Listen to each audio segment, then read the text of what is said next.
Due to the graphic nature of this program, viewer discretion is advised.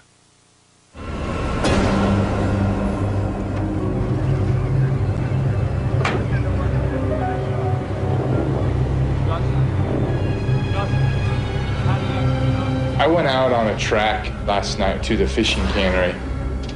So the killer clue was a vault, so to speak, and pretty much a wall around it that was obviously previously there, covering it up. It was almost like a secret passage. I've arranged for an explosives expert to meet you at the cannery. We need to find out what's in that vault. You used to do demolitions in the Army, right? In the Marine Corps. Forgive me. Can't say the Army. I'm surprised Frank isn't here. It seems like he's always here on these scenes. You're gonna press this in. This is gonna start flashing. When it starts flashing, you gotta charge. It's gonna eventually get solid, but Kick as it soon in. as you hit this button, There you go. it's going. Hey, when it blows, no one goes in there. Everybody understand that? Fire in the hole!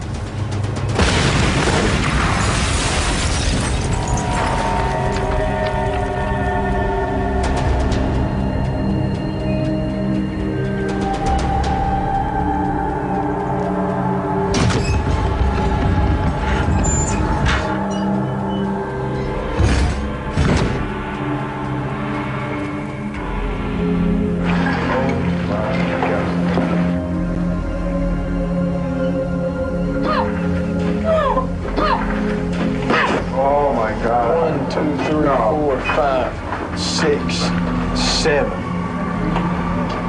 7 of them. There's 8 bodies.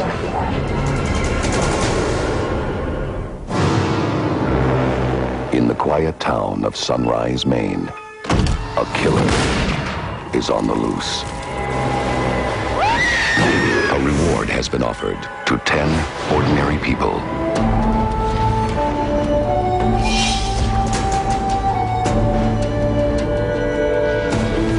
They have been sent to Sunrise to play the killer's twisted game. Welcome to Sunrise.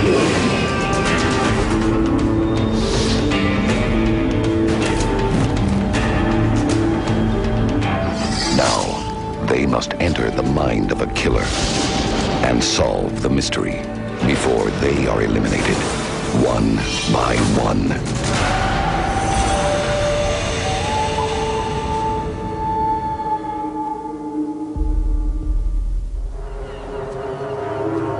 I truly believe that Lambert may be the killer. Maybe wrong at this point because the image is still out of focus, but out of the 5 that are left, I believe Lambert may have done it. I'm stuck right now between Jimmy Tinker and Frank Kovic. It's Frank Kovic, without a doubt. I guarantee it. Before we start, I want to say that I know this is a stressful investigation. And I know last night we had some tempers that flared up. Jeff, you and Angel had a serious disagreement last night. Jeff, Yeah. that's people my like name. you and me don't get along. Why is that? Funny Because- how your whole personality changed after I leave. I appreciate the fact that we were able to put that aside this morning and go out and do our job. After last night, I think everybody calmed down, realized that, hey, we're here to play this killer's game. They're going to be okay. Okay, the next lifeguard is chosen by the last will and testament of our last person eliminated. My choice for lifeguard is going to be Angel. Because Angel, I think out of everybody, is really, really, really into this game.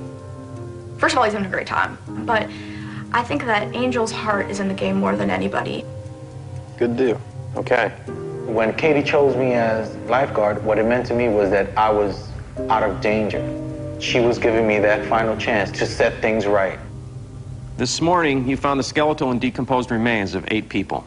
What else did you find in the vault? We recovered the remains of a burnt newspaper article, which, Okay, we have a photograph of that here. That's The it governor there. orders crackdown on East Coast smuggling. Here you go. amid war fears. We did a quick search around, and you can see all the crates had the OSL label on it. Okay, what were in these crates? What we found in the crates were empty bottles of booze. We found 24 rows of tobacco, and we found 4 rows of some white powdery substance. We believe it may be cocaine. Pure as snow. What does that tell us? That the OSL was involved in smuggling booze, tobacco, and cocaine, and these people may have come across their organization, and so they eliminate the witness. Sorry, little lady. These boys have been handcuffed. Yeah, let's not touch you. Oh, that, all handcuffed. What does that tell us? They're handcuffed. Held against their will. Right. Is it safe to say there's a possible murder? Yes, sir. I agree. We believe that skeletal remains of the people found in the vault may be of the Duchamps. Duchamps. That's the family in the photo you recovered from the motel room where the burnt man hanged himself. If you could take a picture of those outfits. We noticed that two of the skeletons lying beside one another had the same outfit. And we believe that those two may be those two young girls, those two twins pictured in the photo. We kind of like try to get a count of men, women, because some of them still had, like, some of them had dresses on, some of them had shirt and pants. There's 8 bodies. God, if we find a 9th one, we got the whole Duchamp family. 1, 2, 3, 4. You're not gonna find no 9. You know why? Why? Because the little boy survived. Why is he circled? Because he wasn't found in the vault. Somehow he was spared, maybe. Okay, who is he? I remember when I was 8 years old. My earliest memory was in 1941 when I was 8 years old. I remember running through a dark hallway filled with smoke. There were flames at my back, chasing me. So you're saying it's the burnt man? He witnessed the murder of his family. The left side of my face had melted and my tongue had swollen. I couldn't do anything but run. I think he was in the cannery. I think for some reason I've been picturing him out here on this pier. Maybe he got out of that vault or something. I didn't see the town of Sunrise again until I was a man. According to the forensic report, the bodies you discovered in the vault died from asphyxiation and intense heat. Now, there were 4 adult males. One of the adult males was missing 2 fingers. There were 4 females. 2 were adolescent girls, apparently twins. There we go. And one of the older females was suffering from alopecia, and that's a genetic condition that causes hair loss. The Go two ahead. fingers, which body was that on? Male or female? One of the adult males was missing 2 fingers. Well, what's your feeling on that? Well, it definitely reflects on Nate's fingers being found. Whoever killed those people, whoever killed Nate Flint, is copying that murder. We're basing all our information now on this picture of this Duchamp family. And so far, every person has represented someone from this Duchamp family. Let's check it out. Our first victim was Nate, correct? Right. What do we know about Nate? 2 fingers were returned back to us. Correct. So he's missing 2 fingers. Right. Just as one of those men. Just like this man here, then. Definitely. Okay, what was our next body that came up missing here in town? It was Abby. Abby? All right, so then what your theory is that Abby is who in this picture? One of those young girls. Not one of the twins. though. I wouldn't. Does she represent both of them? You tell me. But we don't know about Abby. Lyda. Yeah, we do. Abby and Mary Elizabeth, because Mary Elizabeth acted so much like Abby. So you have Possibly to, like twins. Who else? Can we go through the girl with missing hair? Maybe that has something to do with Lyda Rose Blodgett. Why? This killer, He shaved her head. so ruthlessly.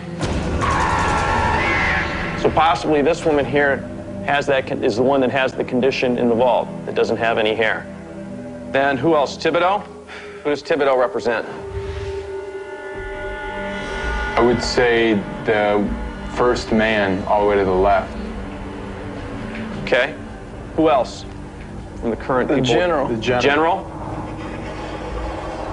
What's unique about the general? He would be the center. Do we have any other murder victims that we know of in town? We have Carmen. Carmen. But Their she's bodies returned. Why?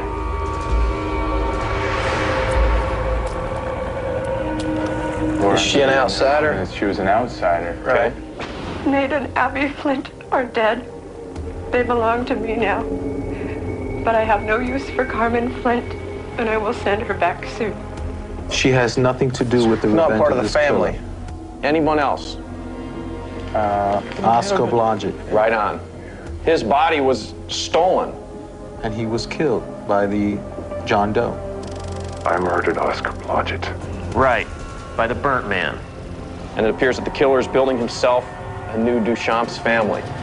Ready? But there's still one person unaccounted for, this woman. If we're going by that board, then Connor's going to have to represent this woman. Should we be concerned for Connor's life at this point? Well, there's a lot of females in town, gentlemen. Yeah. Never. There's a lot. Same. So I don't know, we're gonna have to figure out a way of narrowing it down if we want to try to protect one. I don't know where to go from there. Is that right? Yeah. Yes, sir. Mayor. I got to talk to Gary right away. Sure. Why don't you come on upstairs? Thanks a lot. What can we do for you? Good to see you, sir. Gentlemen, How you doing? it's, I don't know what it was, but today's events have sent the town into a new level of panic. I got people calling me. I got people in my wife's office. So I called a town meeting for 5 p.m. I'd like you to come there. If you can come, I really need you. That thing that you found today, whatever it was, creating a lot of madness in the city. No questions till we get inside. Oh, come on, let's go. Guys, I will let you know. Everyone stay back here. If anyone crosses this line, they're going to spend the night in jail. That's the problem.